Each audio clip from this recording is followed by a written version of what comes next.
All right, folks, welcome. I'm Andrew Morgan, founder of Write Up Boom, and today we've got a guest who's been changing the way people think about sales for over a decade.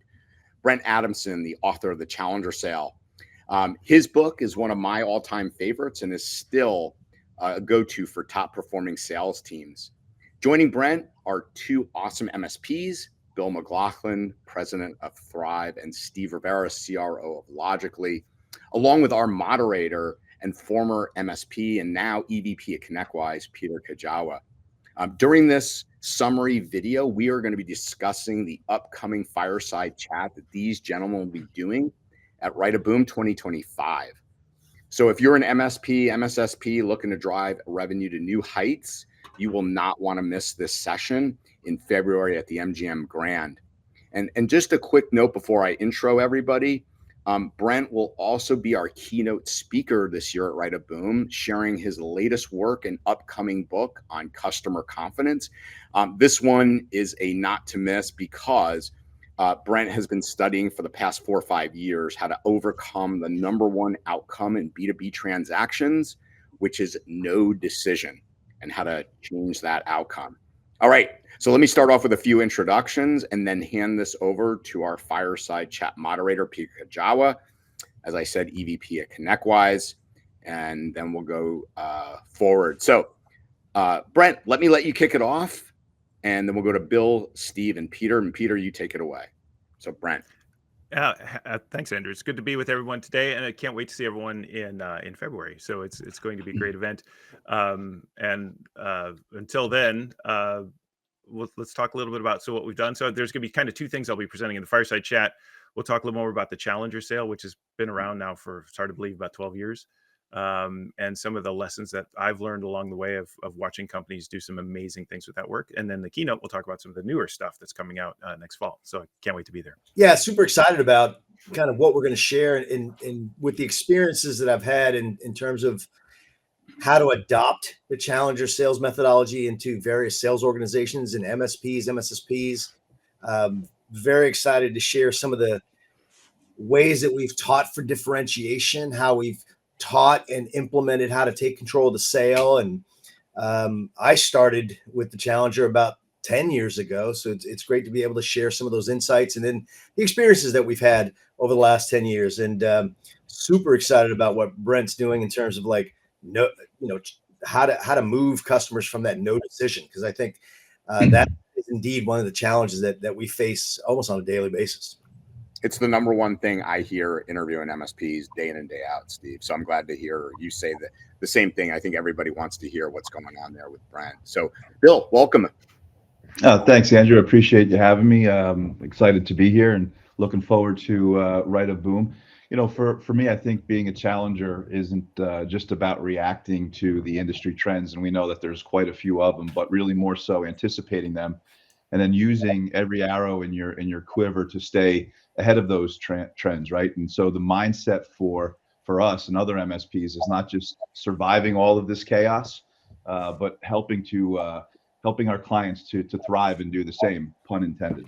Very, very good. All right, Peter, intro, and then you can take it away as our moderator. All right, sounds good. Well, thanks for having me, Andrew. I'm excited to be here today as well.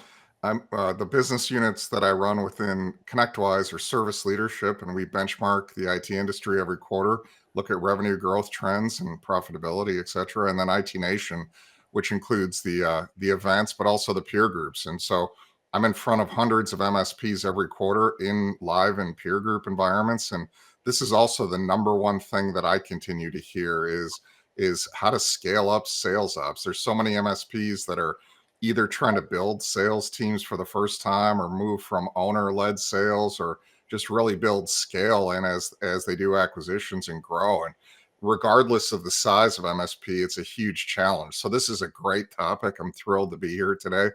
And let's start with Brent. Brent, let's set the stage for the listeners. The Challenger Sale, it's a game changer. But for those, there's many out there who haven't read it. Many have, fortunately, but what's the core concept? And you mentioned that the book's been out for 12 years. Hard to believe it's been that long. Why do you think it still resonates in 12 years later? So great question. So by the way, I hold no grudge to those who have not yet encountered the book. It's totally fine. But yes, we All published the upside, book. Brent. That's That's a exactly positive. right. Well, it's upside for the owners of the book, which is actually the Challenger company. But so I'm now operate as an independent. So just actually, sometimes it helps to say this. I'm not trying to shill Challenger because we wrote it while I was at a company called Corporate Executive, or CB, which got bought by Gartner, and then the whole Challenger thing got spun off. I stayed at Gartner. So funny enough, in terms of business, I have no contractual or any sort of relationship to the Challenger work that I was instrumental, or I was part of the team to help create. But I still stand by the work. I think it's really powerful, and I think for those who are less familiar with it, there's a longer version. But for now, for our purposes here on this call today, I would simply say that after doing just a massive amount of research, originally it was thousands and thousands of sales professionals. Today, now all these years later, it's hundreds and hundreds of thousands of sales leaders or sales professionals that we've got data on. What we found is, if you were to try to sort of analyze the fingerprint, if you will, sort of the set of key behaviors that set the very best sellers apart from everyone else.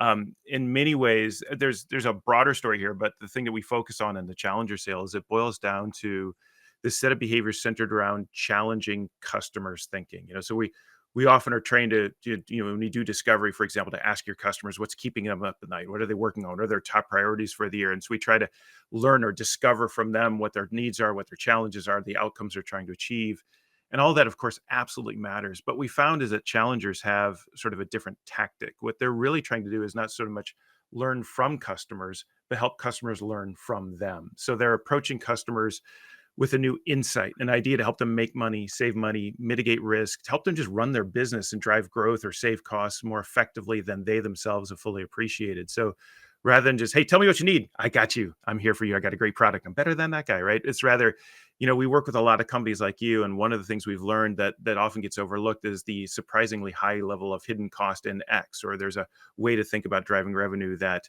often is overlooked. So I'm essentially diplomatically, professionally challenging your thinking, helping you be smarter about running your business. I think, Peter, the second question, that's why it's lasted as long as it's had, because we often hear it's like, Brent, you just put data against something that my best people do already. And I often say, well, we know your best people do it already because it wouldn't have shown up in the data had they not been doing it already, right? So that's kind of the way it works. But but it's absolutely true. I think it's because it's particularly today, anything else your customers need, they can go online and Google it, right? But the one thing I don't know is what I don't know. And if you can help me with that, give me a new perspective on thinking about my business that, despite all my own research, I haven't fully appreciated, that's incredibly valuable. So I think that's why it's stuck around.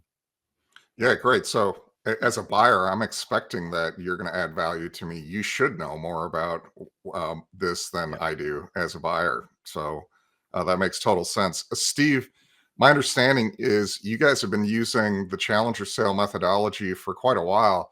Why did Brent's methodology align with you and what you were trying to do? And what results have you seen as a result of challenging your clients and prospects in this way? Yeah, so being here now almost 2 years at Logically, when I inherited the sales organization, it was very transactional. It was very reactive to the customer's requests. And what I started to adopt is this mindset that Brent so eloquently just stated, is making sure that my team understood their customers' business and how to serve their customers. And in doing that, they showed up with an opinion. They showed up with a conviction as to how to help that customer drive more revenue, reduce risk, and so on. And so I think that has changed the narrative. It pivoted the narrative from being reactive, customer, tell me what you need, versus here's what I believe based on my experience, what you need to do to drive more revenue, to reduce costs, to lower your risk, to adhere to compliancy. And in that pivot, it has made us true consultants to the customer, and thus drove sales, drove more stickiness, and things like that. Great. Bill, the MSP world, to put it mildly, is pretty nuts right now. Ransomware, AI-driven threats, supply chain exposure, you name it. How has being a challenger helped MSPs cut through the noise and drive growth? And how does it help today? And how's it going to help them in 2025, you think? Well, I think there's a few things that you need to focus on, right? One is agility and making sure that you've got proactive security. think that's the elephant in the room, right? Ransomware and AI-driven threats are constantly evolving and certainly at a breakneck speed. And so if you think about being a challenger, having the ability to adopt these advanced threat detection and response tools, and then leveraging AI and automation to be able to predict a lot of these threats before they cause damage, right? It's all about being proactive and leveraging the tools that allow you to do that in a more effective and efficient manner. Two, we're in the services business, right? And so at the end of the day, not only are our people our greatest assets, but so are our customers, and making sure that we've got a customer-centric type of innovative philosophy is important. We know this space is very crowded and clients are demanding a lot more today, especially because of these threats. So understanding the threats, the specific needs, and being able to deliver a service that aligns with their unique needs. Now, I'm always careful when I use the word bespoke and unique when delivering solutions to our clients. They've got to be bespoke. They've got to be unique. However, they've got to fall within your stack, right? Because the second you start going out of your stack, that's where a lot of the problems occur. And then, IA or AI rather, and automation, for a lot it's a buzzword, but are you actually putting it into practice? And the integration of AI can optimize some routine processes like patch management and ticket resolution, which allows you to free up resources. And I think it's important to just double click on that for a moment. When we look at AI and automation not as a replacement of our greatest asset, our people, we look at AI and automation to enable them to help do their job more effective, more efficient, thereby providing a better service delivery experience to the customer. Anytime you can provide tools to allow them to succeed, it's a positive, right? And then just to piggyback off of what Brent mentioned before, right? You got to provide thought leadership and education. Our clients feel overwhelmed by the complexity of what's going on in the marketplace today, and being a challenger and leading that education, whether it be hosting webinars, something like this, publishing thought leadership, and offering various different types of trainings. But I think moreover, making sure that in that thought leadership and in that education, that you're providing business outcomes to your clients, right? In this world, I always say to our sales rep, the best thing that you could possibly sell from a business outcome perspective in what we do isn't necessarily the technology, but it's being able to sell peace of mind. Yeah, and helping the business achieve their goals, and whatever way you can add value. It's great stuff. Brent, one thing I love about fireside chats like these is we can get real. Yeah. No fluff, just actionable stuff. What's one lesson that you would leave MSPs with that they're bringing to the table that attendees will be able to walk away with when you talk? I'm all about the no fluff. I'm from Nebraska. We're pretty simple folk. So that's I'm why in Wisconsin. I love the it. state of Nebraska floats above my shoulder, and all these calls no one really notices. But that's it. We're corn fed. So yeah. By the way, I think really a fireside chat in combo with the keynote is a really fantastic 1-2 punch, because what's interesting about Challenger. And we'll get deep into it in the fireside chat. And for what it's worth, I will lay it on the table. Again, I've got no skin in the game other than I'm really proud of this work. And I think it's really effective. I've seen companies do amazing things with it, but it's got some limitations too. And I'm happy to talk about those. Bill, it's a little bit to your point, in a world where customers are already overwhelmed, showing up with yet one more thing to worry about kind of feels like that's not super helpful. It's like, so we'll talk about that a little bit in the fireside chat, and we'll talk about that in the keynote too. But Peter, to very specifically answer your question, I think very practical. Here's the one practical tip. It's the challenger idea kind of boils down to a simple question, which is, what is it that our customers don't know about their own business but should? And I think that captures so much of what Steve and Bill were talking about. So just ask yourself, as you're down individually as a team, as you think about how you're going to engage your customers. And there's, by the way, the answer to that question is so long, given the world that you got in the MSP world, in the world of cybersecurity, in the world of AI. I mean, that's why this gets a little overwhelming. So don't come up with a list of 100 things and just show up and say, here's 100 things you don't know about your business. Let me challenge you on all of them, because that's actually not going to be super helpful. But it is a good starting point internally for you to begin to think about, what do they not know about their business but should? And then we can talk about how to prioritize that list, how to package that story, how to lead back to your unique strengths so it doesn't just turn into free consulting and they get smart about something you don't sell, which again, Bill, is your point about the stack. So there's nuances to that, but I think that's just a really good starting place for that challenger conversation. Yeah, that's great. It reminds me of the quote, ignorance is bliss, except in cyber. So true. Truth. Steve, what's a final thought from you? What do you think is the number one thing MSPs are struggling with building a repeatable sales methodology that they should really focus on? I think that the number one thing, in keeping with the challenger kind of way of thinking, is building that constructive tension with your customer. And I think if I can just, there's so many, but I think that's the one, is bring a new perspective, challenge yourself to bring a new perspective to your customer that will add value. Sometimes, and I do this all the time, I try to validate with the customer. Here's what I'm seeing. What do you think? Would this be helpful? Sometimes they say, no, I've already considered it. Most times it inspires action, because they actually see that we're demonstrating a desire to help them solve the problems that they're facing on a day-to-day basis that they can't solve.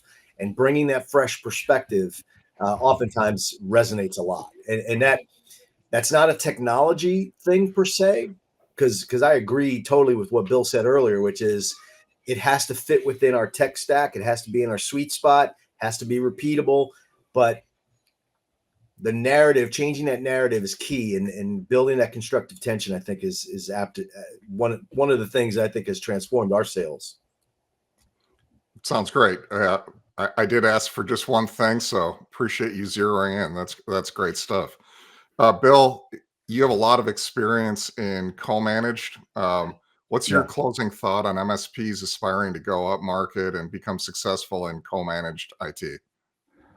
So co-managed has become a fairly significant piece of our business, and I think that the success of that truly hinges on making sure you have the ability to deliver on value as a true partner. And so what does that mean, right? Understanding their needs, as we discussed before. I would argue probably one of the most important things is communication and transparency, making sure that you have alignment with expectations, whether it be the deliverables, whether it be SLAs or the business outcomes, and having a very clear and concise communication structure, a decision tree. You need to be able to make sure that you're showcasing your expertise, again, going back to validating that value. And I think at the end of the day, ultimately, the most successful MSPs in the co-managed space prioritize the relationship over the transaction. Great. Bill, Steve, Brent, thanks. Look forward to seeing you in much more and having a much more detailed conversation at Right a Boom. Looking forward to it. Same. Yes, likewise. Thanks.